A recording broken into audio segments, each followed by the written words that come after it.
Bienvenue sur Africa 24, un triple scrutin. Voilà ce qui attendait les électeurs comoriens ce 25 janvier. Ils devaient choisir parmi 878 candidats leurs représentants, députés, conseillers municipaux et conseils des îles. Mais ces élections reportées à 2 reprises ont donné lieu à des doutes liés notamment au nouveau système de carte électorale biométrique. Pour en parler, notre invité du jour est monsieur Ahmed Ouaddane Mahmoud, journaliste, écrivain et président du parti Rifaïd Comores, le réformateur des îles face aux impératifs du développement des Comores. Soyez le bienvenu. Merci, bonsoir. Tout d'abord, monsieur Mahmoud, votre pays est traversé par de vives tensions politiques ces derniers mois. Quelle analyse faites-vous de cette situation ? C'est une situation qui dure depuis plusieurs années. Nous avons connu plusieurs instabilités liées au coup d'État. Maintenant, on a commencé depuis les années 90 à avoir un système d'organisation d'élections, mais c'est toujours entaché d'irrégularités.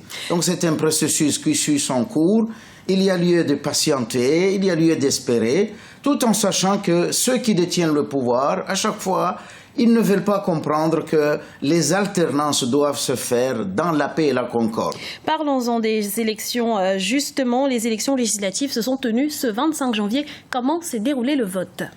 D'après les informations dont je dispose à l'heure actuelle, les élections se sont déroulées dans le calme. Mais la situation reste la même, à savoir, sur 786 000 habitants, c'est-à-dire près de 800 000 habitants, il n'y a eu que 300 000 inscrits. Donc vous pourrez imaginer, et ceux qui sont inscrits, la plupart n'ont pas eu leur carte de vote.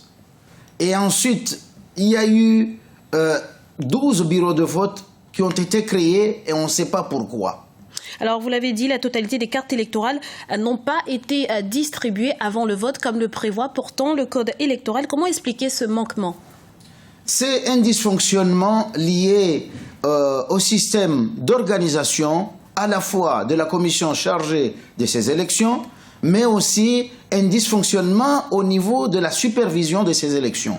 Ce qui fait qu'on a investi plus de 2 milliards de francs comoriens pour organiser ces élections, mais le constat est dur. Le constat est dur puisqu'on constate que ceux qui ont eu leur carte ne sont pas inscrits, ceux qui sont inscrits n'ont pas eu leur carte, et ensuite on a constaté ce dysfonctionnement et on dit ok, maintenant on va permettre à certains électeurs qui n'ont pas de carte d'électeur, qui n'ont pas de carte d'identité, mais qui peuvent se présenter, si jamais ils figurent sur la liste électorale, ils peuvent voter.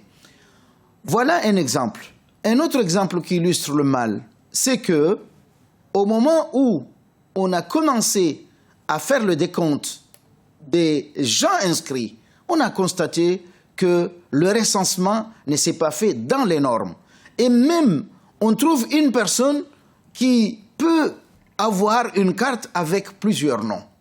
Et aussi, une personne qui peut avoir 2 cartes avec 2 bureaux différents. Et je peux vous donner un exemple typique qui montre qu'on prépare toujours de créer des situations de crise.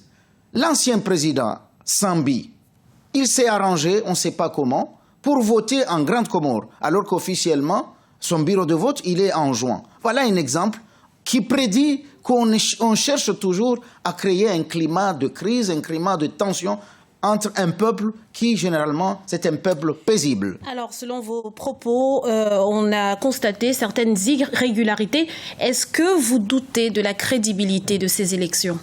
Je doute de la crédibilité de ces élections. Et je pense, c'est la raison pour laquelle nous pensons qu'il aurait été sage de reporter ces élections. Parce que les conditions n'étaient pas réunies. Certes, je insiste beaucoup, nous avons un peuple pacifique qui a horreur de la violence. On a appelé ce peuple aux urnes. Ceux qui ont eu leur carte, ils se sont présentés, sachant pertinemment qu'on va légaliser les fraudes avec le système biométrique. Avant, on essayait de remplir les urnes avec le système de cartes. Maintenant, avec la biométrie, on a trouvé des mécanismes qui vont permettre aux uns et aux autres de tripatouiller le scrutin. Venons-en à présent aux prochaines élections présidentielles qui sont prévues pour 2016 aux Comores. Serez-vous candidat à cette élection? Oui. Qu'est-ce qui a motivé votre candidature?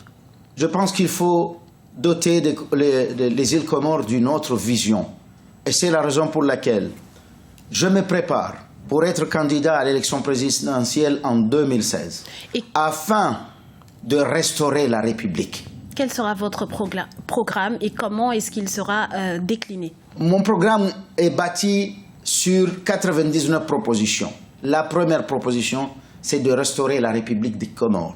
Parce que nous sommes convaincus, et je ne suis pas le seul, que l'union des Comores nous amène tout droit vers le démembrement, l'éclatement de ce qui reste des Comores. Nous avons des exemples. L'Union indienne en 1947, il a éclaté. Nous avons l'exemple de l'Empire ottoman. En 1962, l'Empire a éclaté. Nous avons l'exemple de l'URSS, l'Union des républiques socialistes soviétiques, qui a éclaté aux années 90.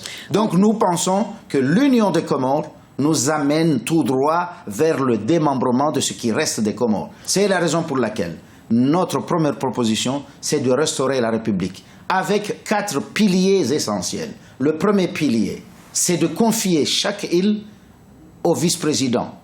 Deuxième pilier, c'est de renforcer les capacités de l'Assemblée nationale. C'est la raison pour laquelle, si nous avons cette possibilité de diriger les Comores demain, nous allons procéder à la dissolution du Parlement.